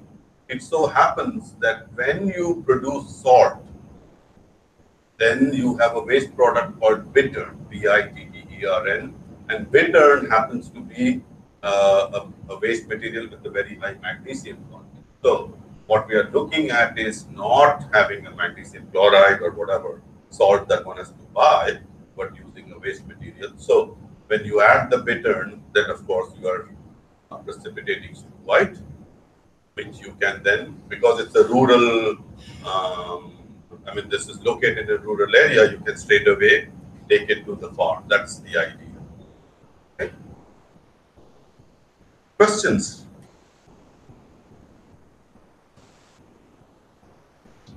All right, so that completes our discussion of nitrogen and phosphorus removal and recovery. And this is perfect timing because we have a lot of time, right? Wonderful. So I would like to talk about another way in which we can recover ammonia, and that is air stripping. So let us look at air stripping.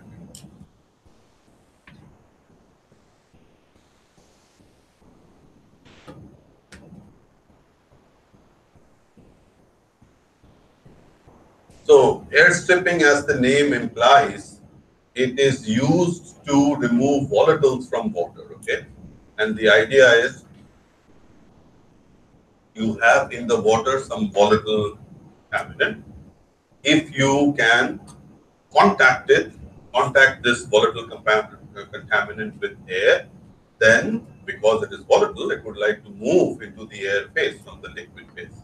Why? Because that's what it wants to do from an equilibrium perspective.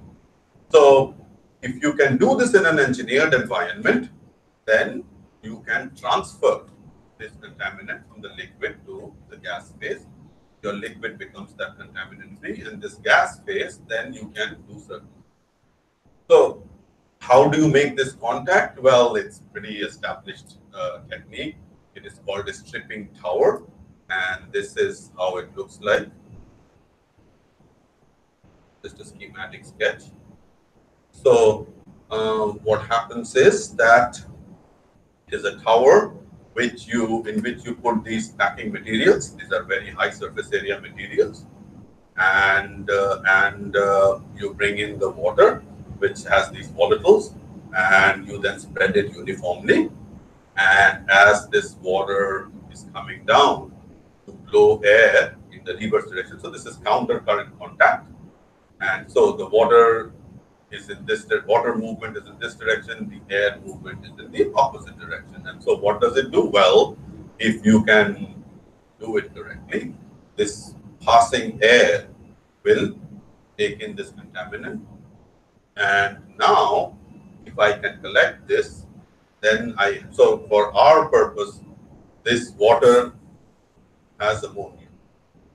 And now the ammonium would move from the water to the gas phase. So I collect this ammonium or ammonia because it's high pH. I have to raise the pH. So this is done at a high pH. So I collect this ammonia, and then if I now pass this ammonia through sulfuric acid, I will get ammonium sulfate. That's the idea. Okay. But the question is, well, how do you kind of design such a thing? And for that, one has to go into a little bit of mass transfer. So I will, of course, not be able to do a full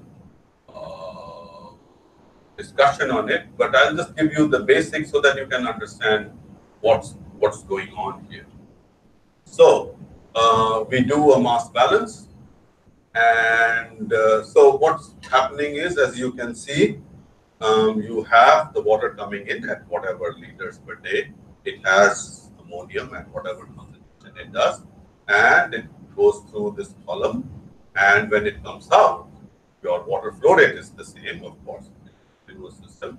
And ideally, your ammonium out would be 0 or very, very low. And in the reverse, in the case of the air, the gas in this case is air. So you blow in air at some flow rate. And what is the concentration of ammonium in this air that's coming in? 0, of course. This is clean air. And as this air leaves, collects all this ammonia, and so now the air that is leaving has much higher concentration of ammonia, which you then put it in the sulfuric acid solution. So how does the mass transfer work? Well, you have to do, as we do often in engineering, we take an elemental strip and we do a mass balance across it, and then we integrate it over the, in this case, height of the column. Okay, so you do that, and your equilibrium equation comes from the fact that this contaminant is volatile, and therefore it wants to move into the gas phase, and that equilibrium is maintained by Henry's law. And Henry's law basically suggests that the driving force would be this, and this is what we call dimensionless Henry's constant. As you know, when we write the Henry's law, it can have many units, because it all depends on the way you write it. So if I write, for example,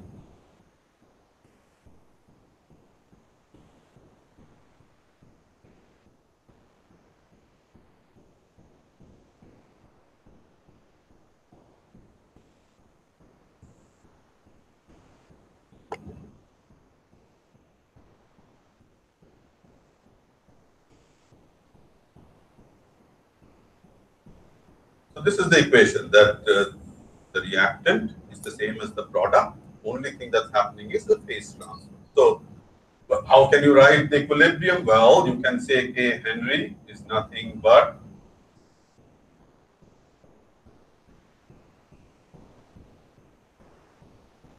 concentration in the gas phase divided by the concentration in the aqueous phase.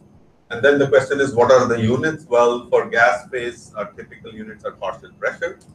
For aqueous phase, it is moles per liter. So it could be a Henry is so many atmosphere per mole per liter. But that is not very user friendly.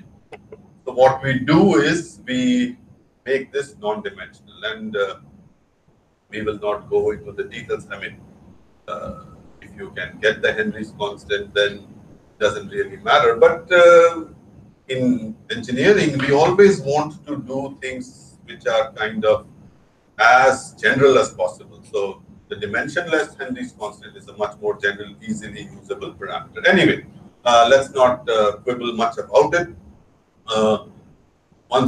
This is something you have to find out. Now, in the case of ammonia, it's very easily available.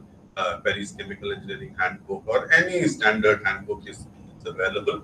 So you then do a little bit of kind of rearrangement of terms, and you get something which we call as the stripping factor. The stripping factor is, as you can see, the flow rate of the air divided by the flow rate of the water, this whole thing multiplied by the dimensionless Henry's constant. Okay?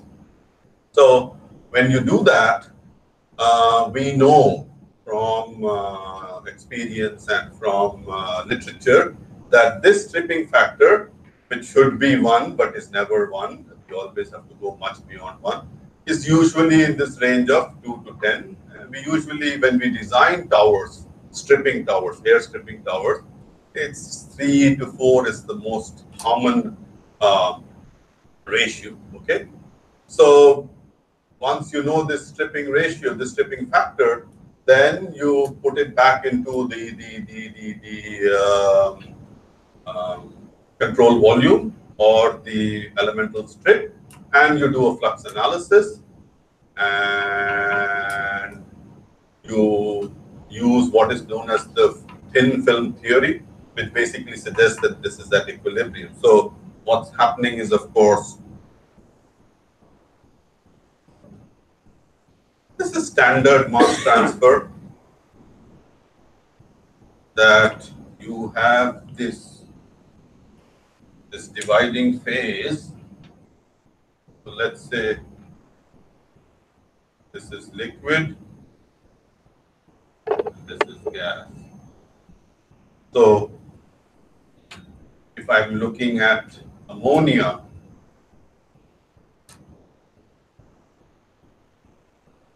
there is this driving force, which is why ammonia is moving from the liquid to the gas, right?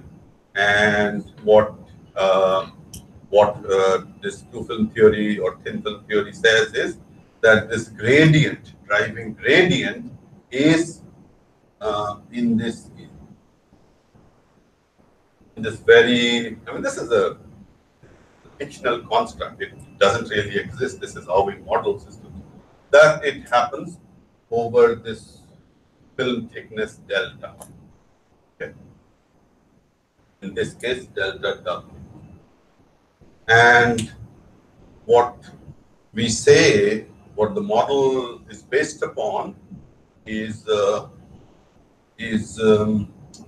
idea that at this interface, there is equilibrium. Okay. So you put in those conditions of equilibrium and you establish the driving force, and it's all done here. When you read this, you will see it. It's very straightforward, classic mass transfer kind of a scenario. Any mass transfer book. Say that again? Fixed law, using fixed law. Well, it is fixed law, but that fixed law is applicable over this delta, film thickness. So fixed law is a very general law. Fixed law only says that flux is proportional to the concentration gradient, that's all. But then we have to tie it to equilibrium at the interface. And then we come to, as I was saying yesterday, we have to somehow know the value of this mass transfer coefficient. And that mass transfer coefficient, we call it KL. Okay. That mass transfer coefficient we have to know. And once we know it, we can do a little bit of rearrangement, integrate over the full height of the tower. And at the end of it all, you get that the tower, the height of the tower is a product of two terms we call HTU and NTU. HTU is height of one transfer unit and NTU is number of transfer units. Okay, and so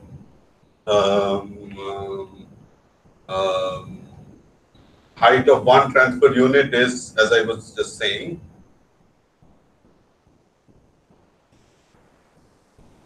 it is the flow rate of the water divided by the area across which the transfer occurs times KLA. As you know, KLA is surface unit area per unit volume, and NTU, number of transfer units, is the stripping factor divided by S minus 1 log natural log.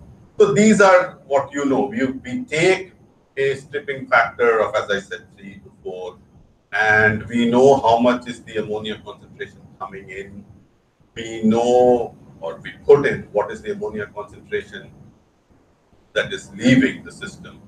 And of course, you would say it should be 0 from the liquid side, but it is never 0. You can't expect 100% mass. So, so this part you can know very easily because you select the stripping factor. This part, it needs a little more work. Also, let's see an example. This example is for removing chloroform, but the principles remain exactly the same. So, what you do is you choose a stripping factor. In this case, I chose a stripping factor of 3, and so we know the Henry's constant. So the thing with Henry's constant is sometimes it's available, sometimes it's not available. And if it's not available, we have to go through some parametric equations, which will not have to do here. So we know the liquid loading rate, and this is in US units. We can do it in SI units, no problem. Pound per feet square per second. But what we have to do is we have to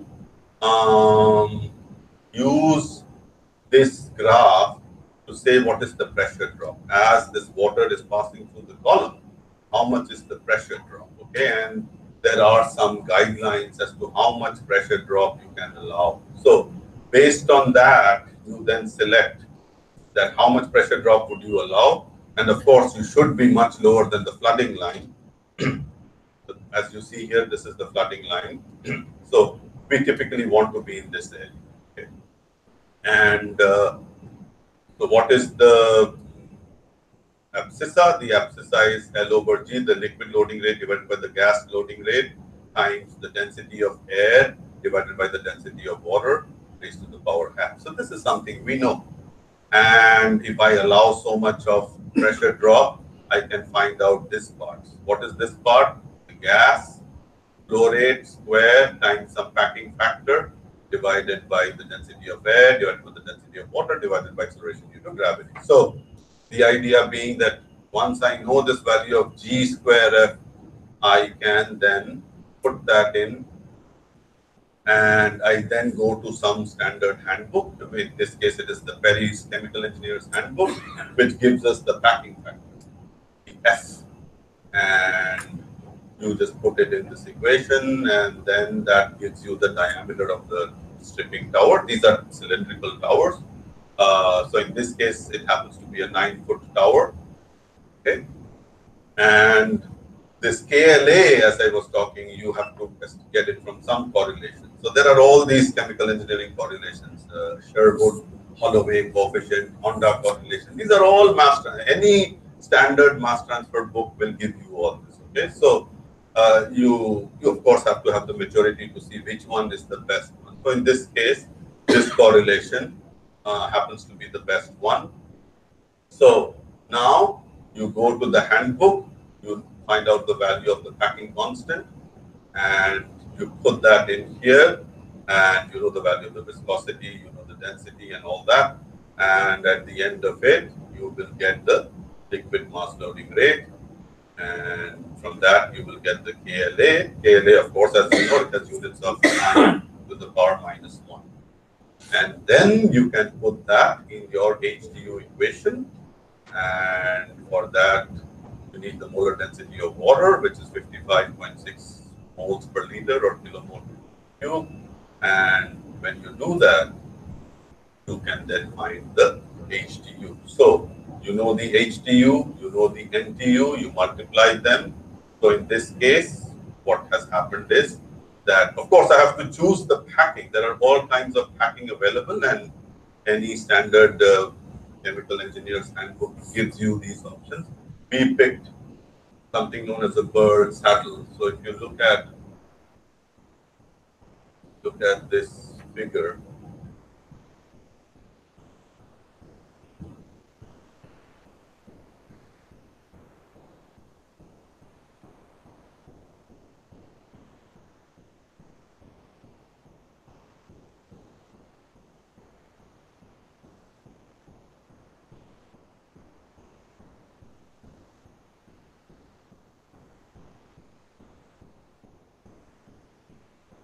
these are the typical packing materials. These come in all sizes and shapes. The saddle, as you can see, a saddle, as you know, it has a curvature dipping in. So it's a very commonly used packing material. So anyway, once you decide on what is your packing material, you can get these constants, coefficients. Oops, sorry.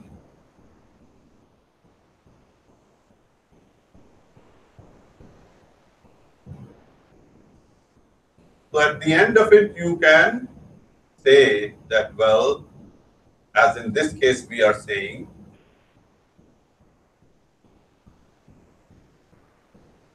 that if I want to remove chloroform from the water, chloroform is coming in at this values, let's see.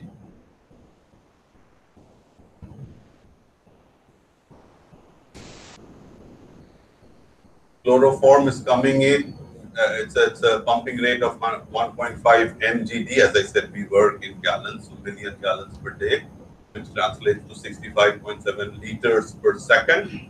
Chloroform coming in is 200 milligrams per liter. It should be less than 50 milligrams per liter as it exits. Okay, so the effluent limiting concentration you have to know, and when you do all that, what do you get at the end? You say that, well, a column which is 9 feet in diameter, 10 feet high, packed with this kind of a packing material, half-inch bird saddle, and you introduce air from the bottom at so much rate, so many units of mass per unit area per unit time, then you can get the chloroform concentration reduced from 200 to less than.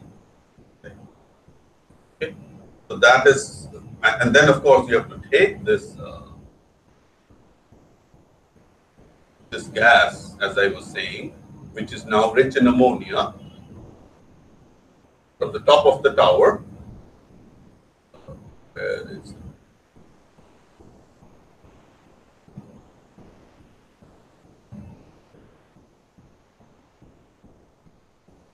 This gas that you take from the top of the tower, you then collect it and bring it to a sulfuric acid so that you get ammonium sulfate. So that's another way to recover ammonia. Now, I have never tried it myself. This is not my area of research. People do it. But I think in our situation where we are dealing with wastewater treatment, this might not be the most ideal situation. Why? Because we are looking not only at ammonia, but also at phosphorus, number one. Number two, our wastewater is not a very clean source, as you can imagine. This one is typically for groundwater decontamination scenario, where you're pumping groundwater, and let's say it has chloroform, as it has in this case. There is no problem with TSS or PSS or things like that. There are no suspended solids to talk about. So, but I'm not at all suggesting that this will not work with wastewater. People have, I mean, if you do a literature search, you will see people have been looking at this. But if you want to recover ammonium, I think these are the main two ways. One is air stripping, and the other is you recover the ammonium through some kind of an ion exchange process. Questions? Questions? Okay, so this is perfect timing, right, Arpan? So we will go to lunch and we come back at 2:30. Yes. And today when we come back, we will start discussion of heavy metal recovery. So we looked at energy recovery, we looked at nutrient recovery. Our next topic would be heavy metal recovery, and then on Friday it will be precious metal, silver. All right. Thank you.